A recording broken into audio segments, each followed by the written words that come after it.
Good morning, and welcome to the Church of the River here in beautiful downtown Memphis, Tennessee. My name is Reverend Sam Teitel, and I serve as the minister of this congregation. It is so wonderful to be back here in this pulpit after 2 months of paternity leave. Thank you all so much for the love and the support and the meals and the gifts and all of the incredible outpouring that Sandra and I received as we welcomed our son, Gideon Martin Teitel, into our family and into the world. We are just overjoyed, and I am so excited to introduce all of you to Gideon just as soon as we can gather together safely again.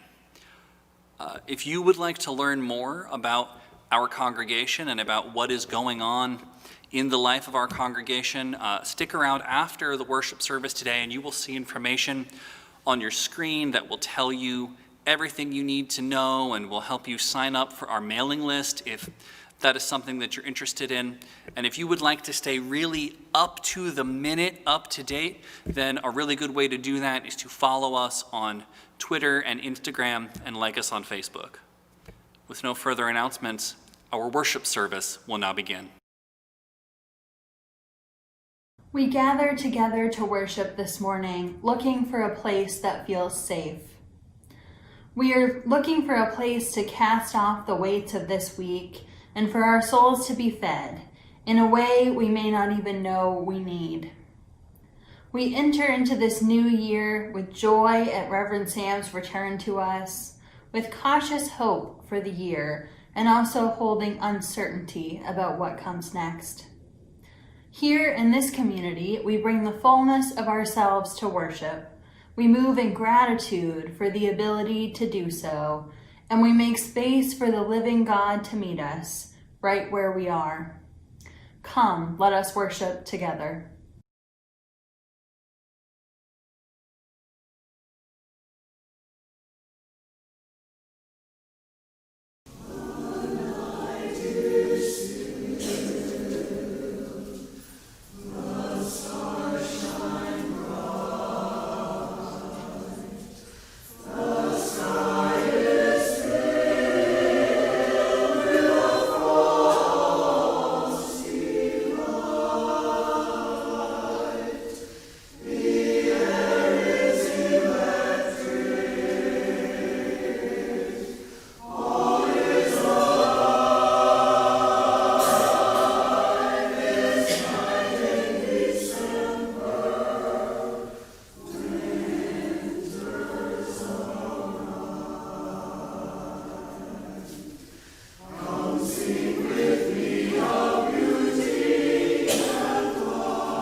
Hello, friends.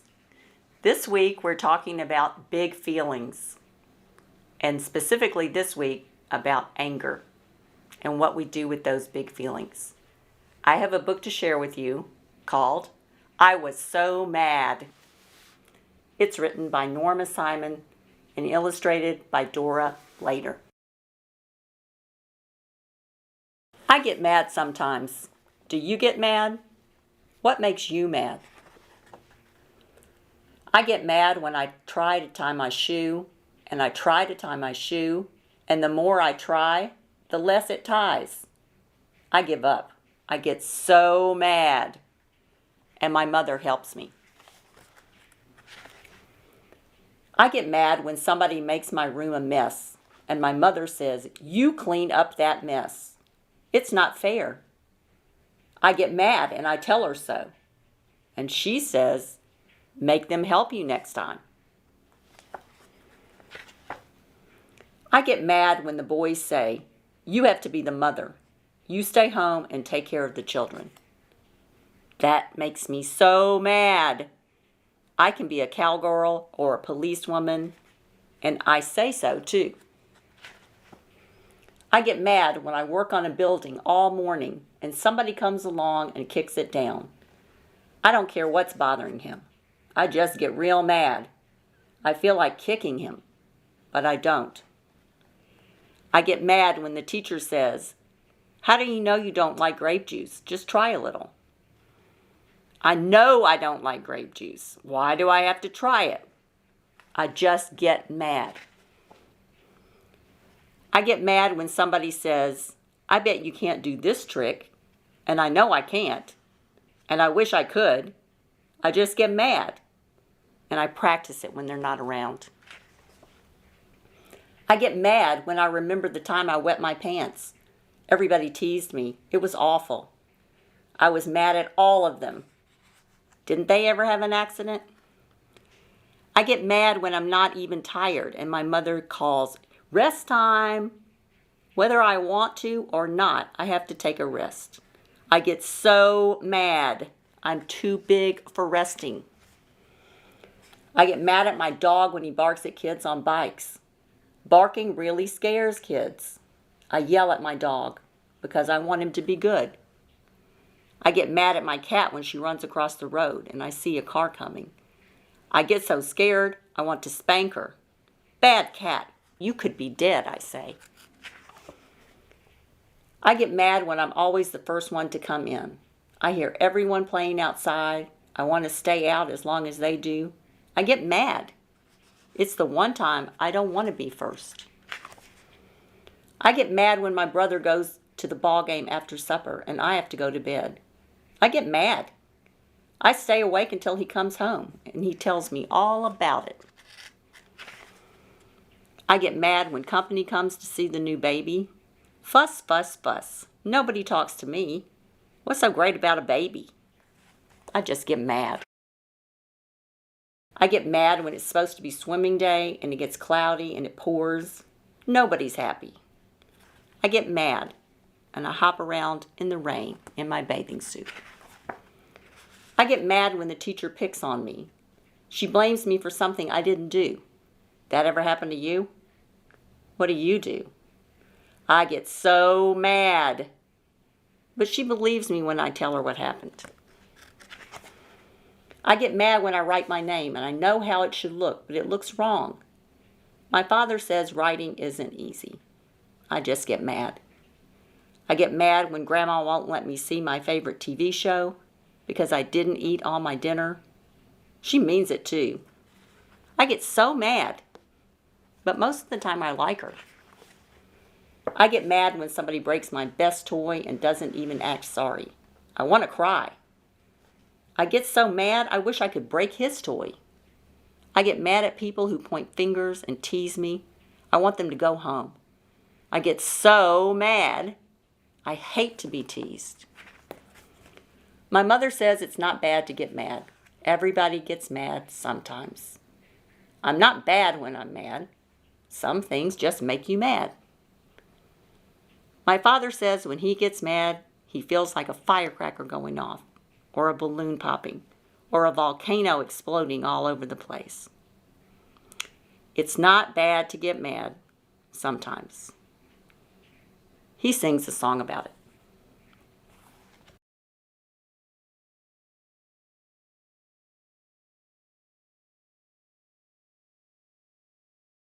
So I don't know if you noticed, but I think so mad can mean a lot of things. Maybe it feels jealous, or maybe it feels insecure, or maybe you don't like being bossed around. But what I also know is when we notice those big feelings, we notice we're mad, we can deal with it without harming ourselves and others. You are beloved, you are important, you are powerful. Go in peace.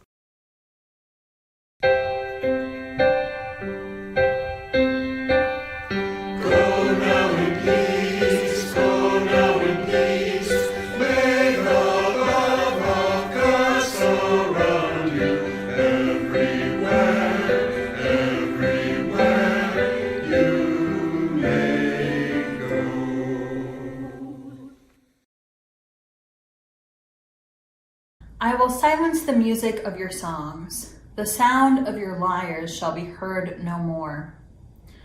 I will make you a bare rock. You shall be a place for spreading nets.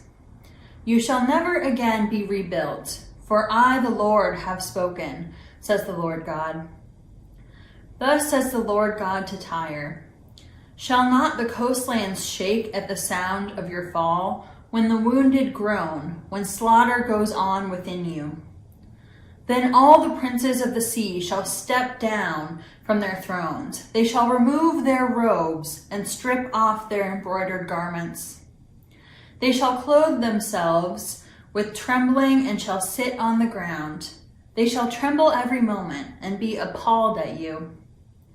And they shall raise a lamentation over you and say to you, how you have vanished from the seas, O city renowned. Once mighty on the sea, you and your inhabitants, who imposed your terror on all the mainland. Here ends the reading.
second reading is an excerpt from Shivei HaBesht. I heard from the rabbi of our community and also from the rabbi of the Holy Community of Polanoia that in the community of Zabaras, 2 demons were seen in the women's section of the synagogue. The women were so frightened that they had to leave the synagogue. Rabbi Chaim, the Magid, or preacher of our community, went to sit in the synagogue. The demons appeared while he was studying, and he banished them. So they went and entered into his 2 children. Rabbi Chaim sent for the Besht. The Besht went to sleep in his house of seclusion with Mar Tzvi, the scribe. He told them to bring the children to his sleeping quarters, and they did. When they went to bed, the Besht's couch was placed at the head of the table, and the scribe slept next to the Besht's head. They were not yet asleep when the demons came into the house. They stood at the door and mocked the Besht's way of singing, "Come, my beloved." The Besht rose and sat on his bed.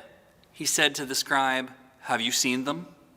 The scribe saw them also, but he tucked his head under the Besht's pillow and said, "Leave me alone." When the demons finished mocking him, they went toward the children. The Besht jumped from his couch and scolded them, saying, "Where are you going?" They were not afraid, and they said, "It is none of your business." They began to mock him again and to sing the Besht's melody, "Come, my beloved." The Besht did whatever he did, and the 2 demons fell down and could not get up. They began to appeal to him, and he said, "See to it that the children recover immediately." One of them said, "What is done is done.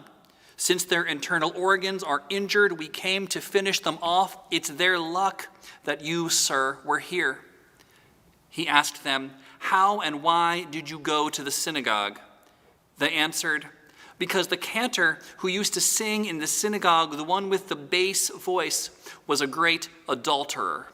He purposely attracted the women with his singing. He thought about them, and they thought about him, and from these thoughts we were created, 2 demons, a male and a female. We live in the synagogue."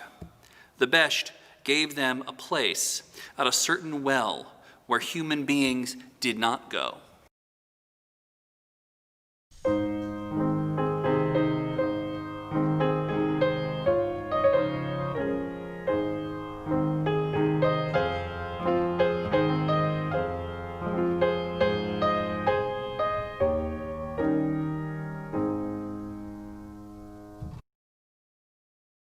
I invite you to join me in a spirit of meditation or prayer. Loving God, Spirit of life, God in which we live and move and have our being, draw near to us now and hear our prayers. We give thanks for rituals, however small, that help us to mark time. New Year's Eve, putting away decorations, clearing out the old and making way for newness, for hope to take fruit, however cautiously. We know these little things are a part of what has helped us to survive this last year. This week has been incredibly hard. There are maybe better words than that, but they don't come to mind right now. We watched in horror this week as terrorists stormed the Capitol, encouraged by the president. God of memory, we know that violence like this has been done for centuries, drawing back beyond any of our understanding. Spirit of justice, help us to recognize that we didn't learn anything new about the current president's intentions to incite violence this week. Help us to recognize that we didn't learn anything new about policing in our country. And we certainly didn't learn anything new about what happens when white supremacy runs rampant. Many have said that the events of this week were un-American, but that's not true. In fact, they very much were. And we as Americans need to understand that white supremacy is at the core of our nation, if we ever have a hope of making change. But still, where do we go from here? We are still angry, and there are ways in which we can't let that go. Our anger tells us something about our values, about what we hold dear. One of the principles of our UU faith is a belief in the democratic process, and this week we saw that destroyed by right-wing terrorists. When a hard thing after hard thing keeps stacking on top of one another, it can exhaust, disgust, and sadden us to our core. God of love, help us to love ourselves and take care of ourselves and each other when things get hard. Spirit of life, help us to find hope when hope is hard to find. Help us to hold on to all that is good in this world. And help us to show up again and again for one another. Amen.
We've now come to the point in the service where we invite you to support our congregation.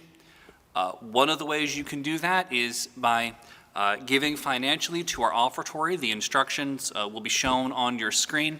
Another great way to support our congregation is by going on our social media pages, especially our Facebook, and leaving us a 5-star positive review. That helps us hugely, and also sharing the content that we put out on your own page is a huge thing that you can do to support us as well. So however you are able to contribute, if you feel called, the offertory for the care and sustenance of this congregation and its work will now be graciously given and received.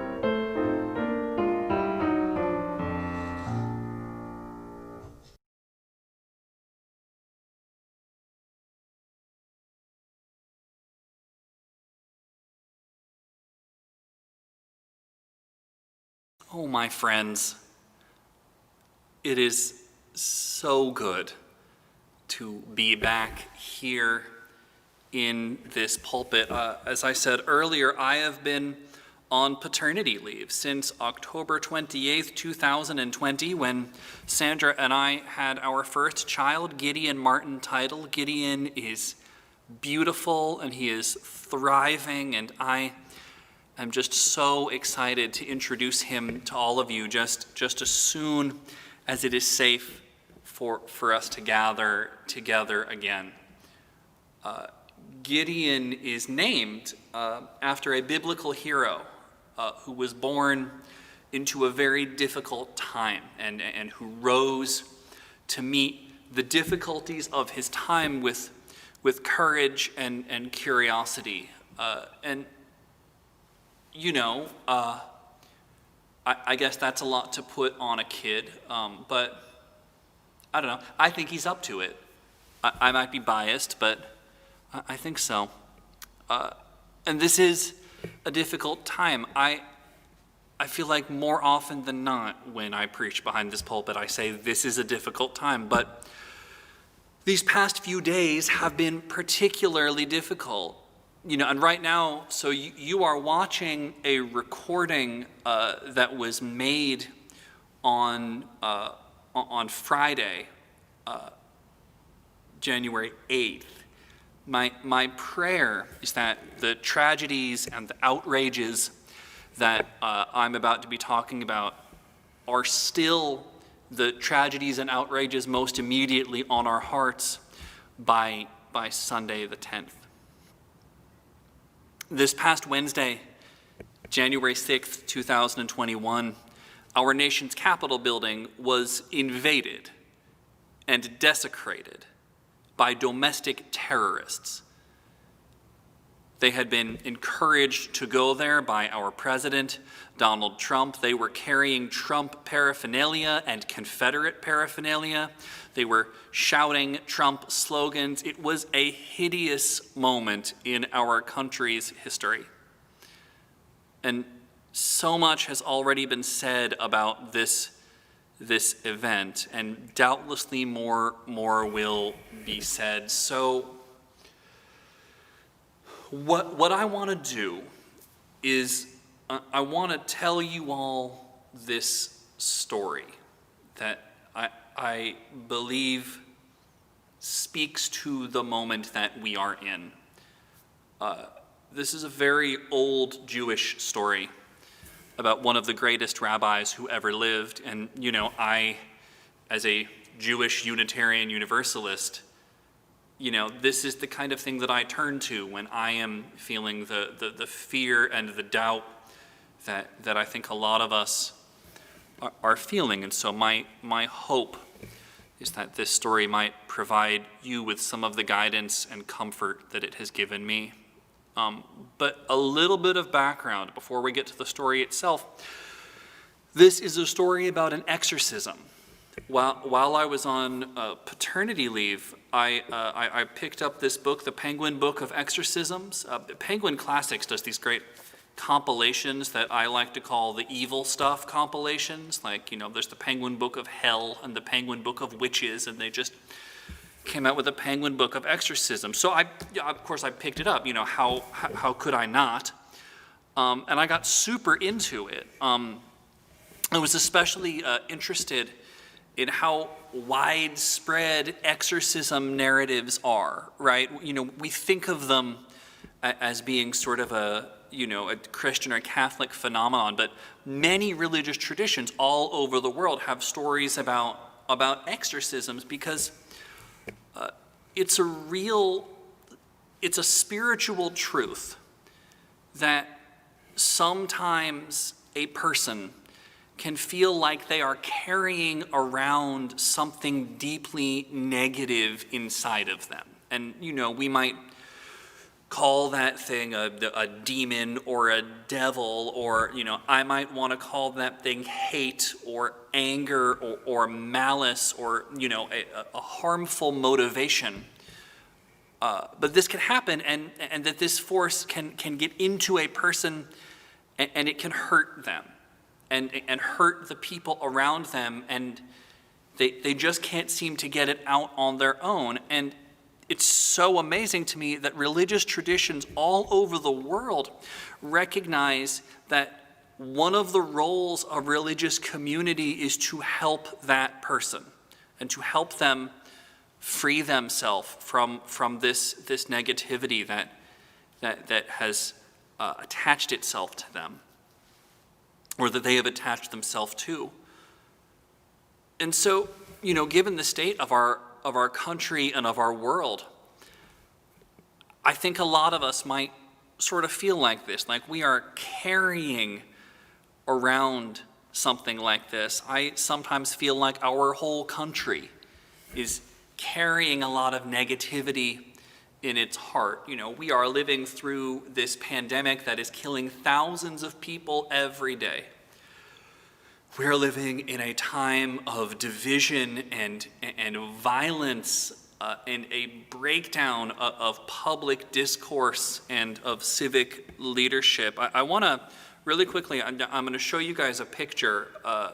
Last month, Sandra and I, we wanted to take some nice Christmas pictures with Gideon. But, that's hard to do during a pandemic. We wanted to do it, in a safe, socially distant way. So we said, we're going to go to the big Christmas tree in the lobby of the Peabody Hotel in downtown Memphis, and we'll just take some Christmas selfies in front of that tree. Because, the lobby's pretty spread out. We thought we can do this safely. And so we got Gideon all dressed up in this little outfit that we got him, and we drove down there, and he's normally a very calm child, but he simply just wasn't having it that day. So the picture you're going to see, this is the best, most usable thing that we were able to get. It's funny, we looked at it and we were like, honestly, that's 2020, right? Like he kind of looks how a lot of us feel. But in moments when we are all feeling the way that my son looks in that picture, it is the role of religious community to do our part to try and help each other and our world. So that's going to be the theme for this month. I'm calling this month Joy in the Morning, an exorcism in 4 parts. And so each week we are going to be addressing one of these negative feelings, negative motivations that we are carrying around. This week we were going to be talking about anger, but I simply don't have it in me to try and tell anyone not to be angry right now. So we're going in a little bit of a different direction. There is no Unitarian Universalist exorcism tradition of which I am aware. I'm not really sure what that would look like, but I think it's worth trying to make one up, trying to make up some kind of a way that we might all try and look at what we've been carrying and see what are we carrying that is harming us more than it's helping us. And before everyone asks at coffee hour, I haven't seen the movie The Exorcist. I read the Wikipedia entry that described what happens in that movie, and I don't I don't think that it's a thing that I need to see. So the story that I want to talk about is a story about a rabbi named Israel ben Eleazar, also known as Baal Shem Tov, and Baal Shem Tov is usually just abbreviated to Besht, or the Besht. The Besht was a rabbi who lived from the year 1700 until 1760, and he's considered to be the founder of the modern Hasidic movement, which is a movement of mystical Judaism.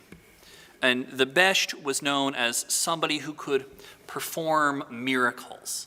My friend Rabbi Feivel Strauss, who helped me a lot with this sermon, Feivel talked about the Besht as someone who was deeply spiritual and wise, someone who could operate on a wavelength that not everybody could get to. And, for what it's worth, Feivel also said that, I should make sure I tell you all that I am the only person that he knows who would spend my paternity leave reading the Penguin Book of Exorcisms. But there you go. So the story takes place in a synagogue that has become inhabited by demons. And the demons were scaring people, and the rabbi of the synagogue, had tried to banish the demons himself, but instead of going away, the situation became worse, and the demons entered into and possessed the rabbi's 2 children. And so this rabbi realized that he needed help, so he called in the Besht. And so the Besht and his helper arrived at the synagogue, and they set up camp with these 2 children and waited for the demons to come. And the demons came quickly, and the first thing that they did was they started to mock the Besht. They made fun of the way he sang the song, "Come My Beloved." This is a song that opens a Shabbat service, and it's a very joyful song. It's a celebratory song. So they were mocking his joy. They were mocking that he had a spiritual practice that was life-affirming and positive. And the Besht helper immediately got scared and hid. But the Besht was not scared. The Besht confronted the demons. He challenged them even as they mocked him. It's this amazing, heroic moment. And then the story says the Besht did whatever he did. And the demons fell down and could not get up. If you find the phrase, "he did whatever he did," to be a little, vague, a little anticlimactic, you're not alone, and we're going to talk about that. But just for now, we're going to go with that and say the Besht did whatever he did, and the demons fell down, and so the Besht commanded the demons to leave the children and to make them recover immediately. And the demons said, "No, we cannot make them all better. That damage has been done. They're lucky you showed up when you did." And the Besht asked the demons how and why they came into the synagogue, and they told him there was a cantor in the synagogue, a person who sings in a Jewish service, and this cantor was an adulterer. This man, they said, was using his bass singing voice to get people attracted to him and to get them to think about him inappropriately, and that's how the demons came to be. And at this point, the Besht decided he'd heard enough, and he sent the demons away to a place where people never go. So there's a lot there. This is an unusual story, and there's a million ways that one can interpret this. But what I want to do this morning is to try and look at this story as a model for how we might respond to the terrors of our time and to the hate that remains so visible in our country. I don't believe in demons that come and possess people myself. So I don't believe that, Donald Trump or the people who stormed the Capitol are demonic in some way, but I do believe that Trump and some of his more radical followers have been so overcome by hate and deception and by fear that they have lost track of who they really are and of what connects them to other people. And so they have started doing things just like the demons in the story. They've started to invade sacred spaces to try and scare people and to mock them. Right? And at first glance, it might be hard to look at the story and come up with a viable way to respond to this, right? Because the story, it doesn't provide a lot of helpful details. It literally just says he did whatever he did. But I think there's more going on than you might think, right? So the more traditional interpretation of that line, he did whatever he did, would be that, the knowledge of how to cast out a demon is not something that you show to just anybody, right? Only a very select few group of people are allowed to know exactly what that means, exactly what he did, and the rest of us just kind of have to live with this placeholder.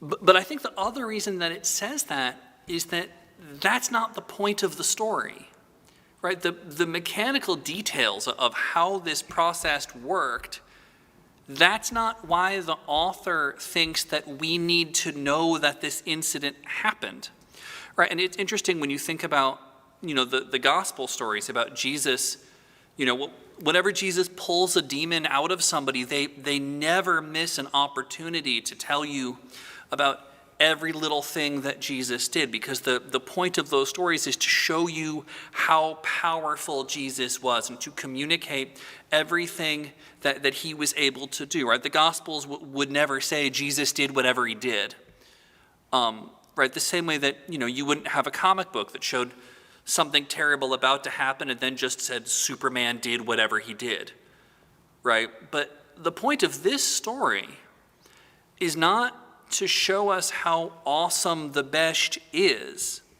The point is to show how easily this kind of negativity can appear in a community, and possibly to show what kind of attitude we can have when we confront that negativity. Because what we do see from the best is his courage. We do see him facing down the demons while his friend totally wimps out and hides. This is, one of the amazing qualities that he had, is his ability to look evil in the face and not be afraid. And so he challenges these negative forces that have inserted themselves into his world, and they tell him they exist because this cantor was using his charisma and his abilities as a performer to engage in inappropriate relationships. They tell him that a person in a position of power was abusing that power, and that is how this trouble started. Right? This story teaches us that when we are faced with a situation where a person is causing harm by abusing the position of influence that they hold, our task is to face that situation bravely. Our task is to, as the story says, do whatever we do. And the story doesn't need to say exactly what whatever we do is, because that will vary depending on the situation. In the case of our country right now, it means voting, it means calling representatives, it means protesting, it means wearing masks, it means getting vaccinated, it can mean all kinds of things. And we don't need to list out every little thing that we did, because at the end of the day, it isn't about us. The story is vague on that point because knowing what to do usually isn't the hardest part, right? The hard part is doing it. The hard part is being brave. The hard part is not hiding, but asking questions and demanding answers and following through with what we know is right. So often in the past 4 years, We have seen people hide. People who knew how bad the situation was, just like the best friend who saw the demons and then put his head under a pillow. We've seen people hide who knew what the right thing to do was, but they didn't do it because they were too scared of the evil that was created by people who abused power. But our job as faithful people is to do better. Our job is to be brave enough to stand up and to send that hate and that violence back to the faraway, desolate places where it belongs. And our job also, just like the best, is to keep our young people close to us. On Wednesday, around lunchtime, I was, sitting at Crosstown Concourse, drinking my tea and writing a very different sermon. When I heard the news about what had happened in Washington, and so I, packed up my laptop and I drove home and I went into my house and I picked up Gideon and I held him, and I sat there with Sandra on the couch holding my son, who was named for the arduous time that he was born into, and watching the horrors unfolding on the news. And I thought about Gideon and his future. And I thought about, the young people of the Church of the River who I love so dearly and who I haven't seen in almost a year. And I thought about these children in this story, these children that the Best tried to help, but he couldn't ever fully undo the damage that had been done to them, and how unfair that is to them. And how terrified I am of what unfixable damage this time is doing that my children will have to inherit. And I thought, this is why we do this. This is why we do whatever we do to respond to the evils of our time. This is why we must be brave now. In the face of so much negativity and mocking and lies, we must protect the most vulnerable among us. We must realize what is ours to do. We must decide whatever it is that we can do, that we must do. And then, for the sake of everyone who we love, we must do it.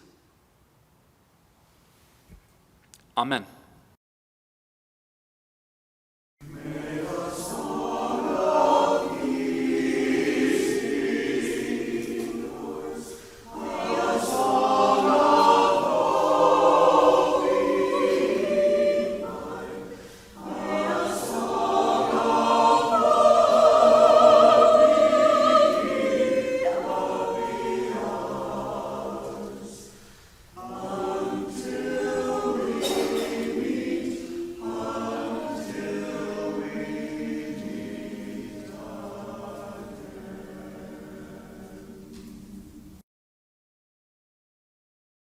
Go, encounter the world at its ugliest until you find beauty. Go, encounter the world at its cruelest until you find compassion. Go, encounter yourself at your worst until you find that you are a beloved child of God. Go in peace, and amen.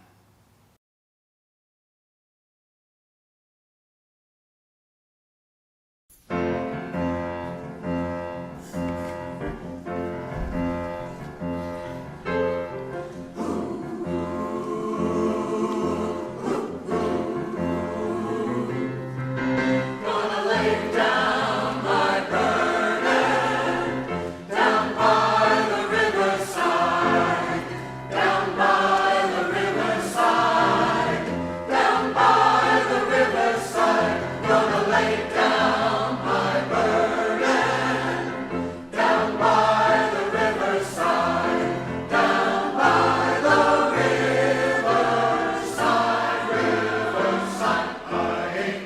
study